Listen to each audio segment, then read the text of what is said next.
Dear students, today's topic of discussion is Forest our lifeline.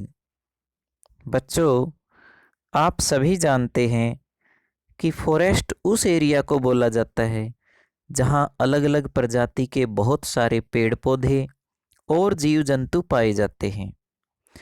यहाँ आपको एक छोटी सी डेफिनेशन दी गई है। An area of land that is made up of trees. एक ऐसा एरिया जहाँ बहुत सारे पेड़ हों, बहुत सारे जीव जंतु हों, उस एरिया को हम फॉरेस्ट बोलते हैं। फॉरेस्ट के अंदर बहुत ज़्यादा मात्रा में घास और पेड़ पौधे पाए जाते हैं, इसलिए जंगल के अंदर हर्बीवोरस जीव जंतुओं की संख्या भी ज़्यादा होती है। क्योंकि हर्बीवोरस अपने भोजन के लिए पौधों पर डिपेंड करते हैं और पौधे जंगल में बहुत ज़्यादा मात्रा में हैं, इसलिए जीव जंतु भी वहाँ ज़्यादा रहते हैं। इसके अलावा फॉरेस्ट के अंदर पेड़ इतने ज़्यादा गहरे होते हैं कि उनकी ब्रांचेज आपस में मिलकर ज़मीन को पूरी तरह से कवर कर लेती हैं। जब हम किसी ऊंचे पहाड़ पर चढ़कर फॉरेस्ट को देखेंगे तो हमें केवल पेड़ों की ब्रांचेज ही दिखाई देती हैं। पेड़ों के नीचे हमें ज़मीन दिखाई नहीं देती। यहाँ आप देख सकते हैं, आपको किसी ऊंचाई से फॉरेस्ट का व्यू दिखाया गया है कि जब हम ऊंचाई से फॉरेस्ट को देखेंगे तो आपको जंगल कैसा दिखेगा। तो देखिए, यहाँ हमें पेड़ ही पेड़ दिखाई दे रहे हैं, उनकी ब्रांचेस दिखाई दे रही हैं, लीव्स दिखाई दे रहे हैं, लेकिन ज़मीन हमें दिखाई नहीं दे रही, क्योंकि ज़मीन को पूरी तरह से पेड़ पौधों ने कवर कर लिया है। इसलिए चारों तरफ हमें केवल ग्रीन कवर ही दिखाई देता है। फॉरेस्ट के अंदर का माहौल बिल्कुल पीसफुल होता है, बिल्कुल शांत होता है, इसलिए वहाँ पर केवल पक्षियों और जीव जंतुओं के बोलने की आवाज़ ही सुनाई देती है। फॉरेस्ट की हवा में काफ़ी ऑक्सीजन होती है और हवा बिल्कुल शुद्ध होती है, इसलिए फॉरेस्ट के अंदर जब हम सांस लेते हैं तो हमें बड़ा ही अच्छा लगता है, बहुत खुशी मिलती है, हमें बहुत फ्रेश महसूस करते हैं हम जंगल के अंदर, क्योंकि वहाँ का माहौल फ्रेशनेस वाला होता है, ताजगी वाला माहौल होता है वहाँ। इसके अलावा जंगल के अंदर बहुत सी टाइप के जीव जंतु पाए जाते हैं, जैसे कि यहाँ पर आप मंकी को देख रहे हो, और ये देखिए, ये बाइसन बाइसन नाम का एनिमल है ये, और इसके नीचे ये है बोर नाम का एनिमल है, ये बोर। ये दोनों जो इमेज आप देख रहे हैं, ये दोनों बोर नाम के एनिमल की हैं। इसके अलावा ये जैकल भी फॉरेस्ट के अंदर पाया जाता है और एलिफेंट्स भी फॉरेस्ट के अंदर पाए जाते हैं। इसके अलावा बहुत से छोटे छोटे पशु और बड़े पशु भी जंगल के अंदर पाए जाते हैं। पेड़ पौधे भी बहुत से हैं, जैसे कि ये देखिए, ये नीम का पेड़ है, ये बैम्बू का पेड़ है, और ये शीशम का पेड़ है, और ये पीपल का पेड़ है। बहुत सी टाइप के पशु और बहुत सी टाइप के पौधे पाए जाते हैं जंगल के अंदर। पेड़ पौधों से हमें हमारी डेली लाइफ के लिए बहुत सी चीज़ें मिलती हैं। फॉरेस्ट के अंदर herb, SERB, tree, creepers, climbers सभी कैटेगरी के पेड़ पौधे पाए जाते हैं। हमें जंगल के पेड़ पौधों से बहुत सी चीज़ें ऐसी मिलती हैं जो हमारी डेली लाइफ में काफ़ी यूज़ होती हैं।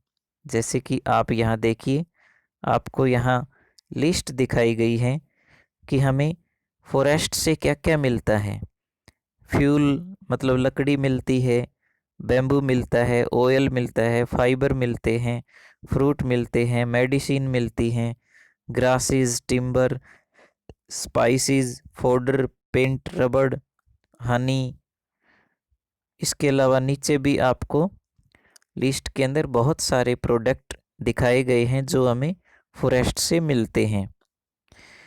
ये देखिए, ये प्लाईवुड है, ये नीचे लकड़ियां हैं, यहाँ मसाले स्पाइसेस दिखाए गए हैं, गम दिखाया गया है। ये सारी चीज़ें हमें फॉरेस्ट से ही मिलती हैं। जंगल के अंदर पेड़ पौधों के सूखे पत्ते और ब्रांचेज नीचे ज़मीन पर गिर जाते हैं। सूखे पत्तों और ब्रांचेज के गल सड़ने से खाद बन जाती है। ज़मीन पर पड़े हुए सूखे पत्ते और लकड़ियों से बनी हुई लेयर को हम फॉरेस्ट लेयर बोलते हैं। देखिए, आपसे फॉरेस्ट लेयर पूछा जा सकता है कि फॉरेस्ट लेयर क्या होता है, तो आप यहाँ बिल्कुल क्लियरली डायग्राम में देख सकते हैं, और आपने प्रैक्टिकली अपनी लाइफ में भी देखा होगा कि जहाँ पेड़ पौधे बहुत ज़्यादा होते हैं वहाँ उनके सूखे पत्ते और डालियाँ, मतलब उनकी ब्रांचेस जब डेड हो जाती हैं तो नीचे गिर जाती हैं, और नीचे जो सूखे पत्ते पड़े हुए हैं ज़मीन के ऊपर, उनकी जो लेयर है उसी लेयर को हम फॉरेस्ट फ्लोर बोलते हैं।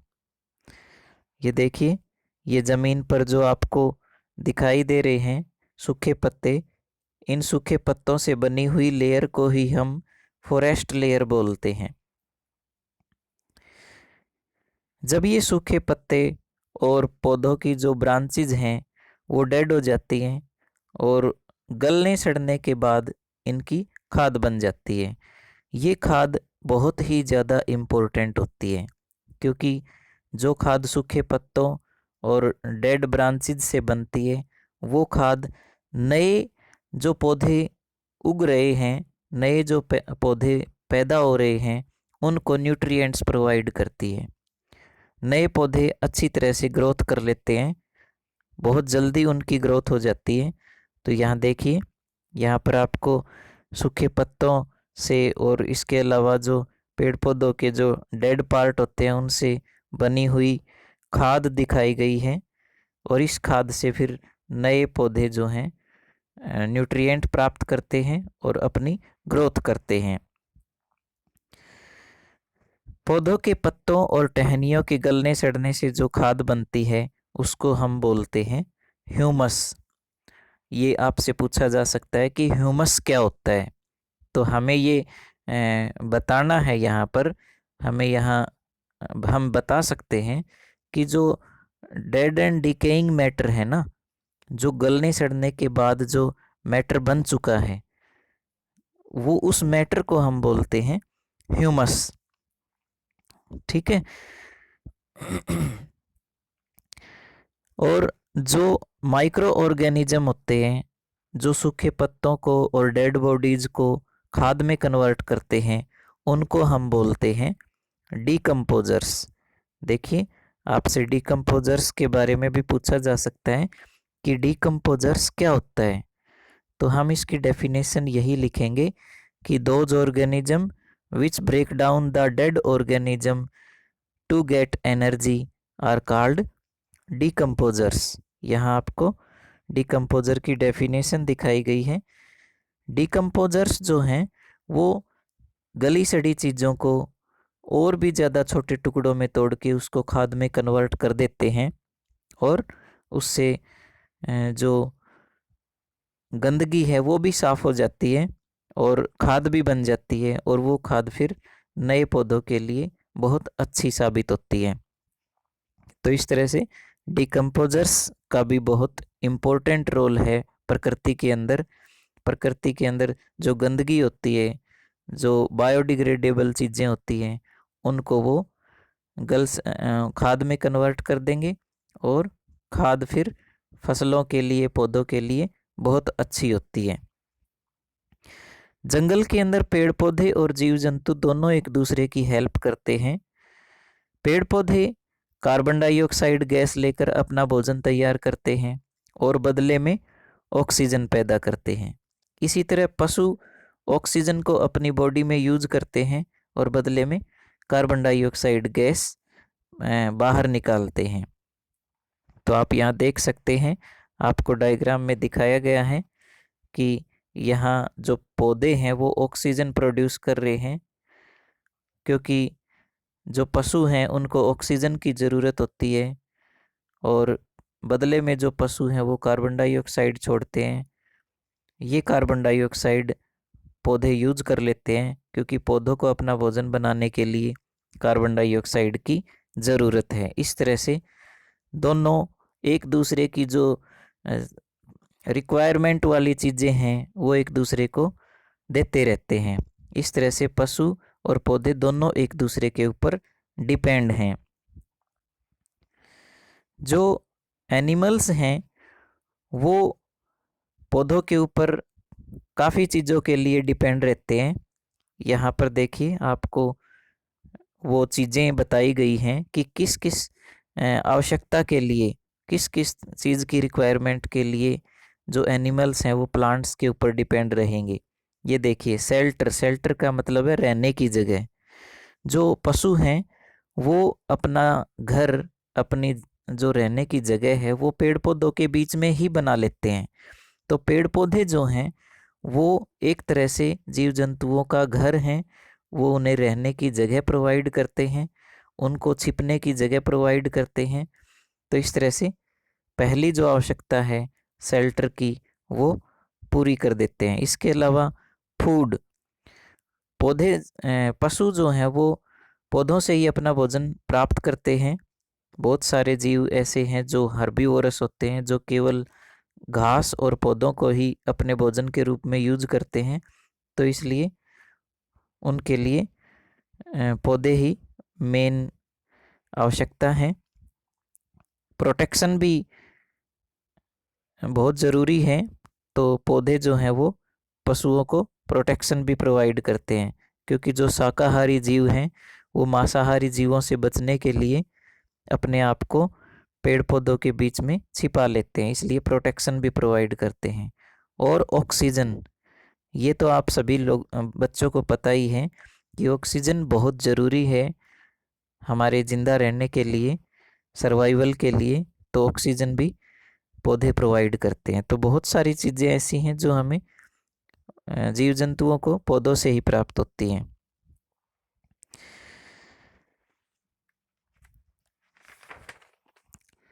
अब देखिए, फॉरेस्ट की वजह से बाढ़ आने का खतरा भी कम हो जाता है।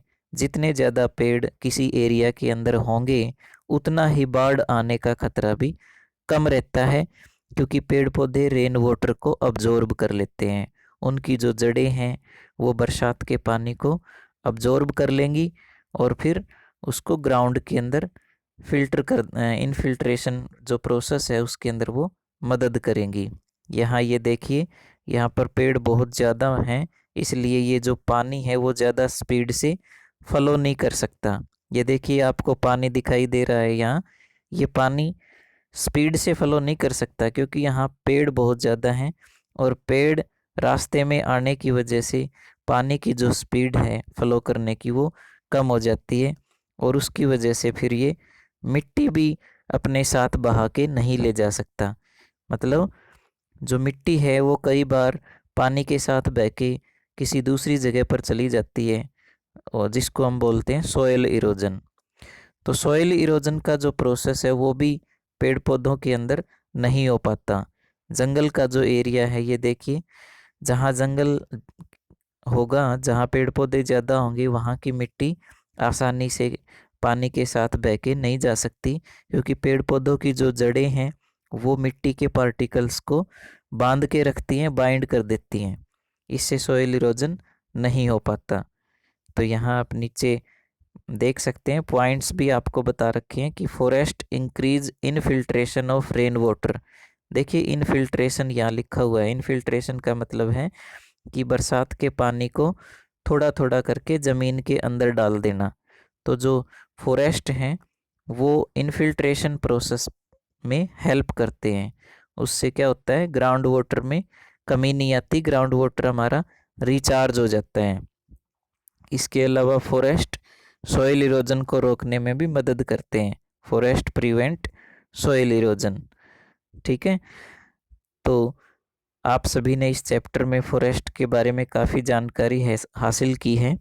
आगे का चैप्टर अगली वीडियो में करेंगे। Okay, thank you.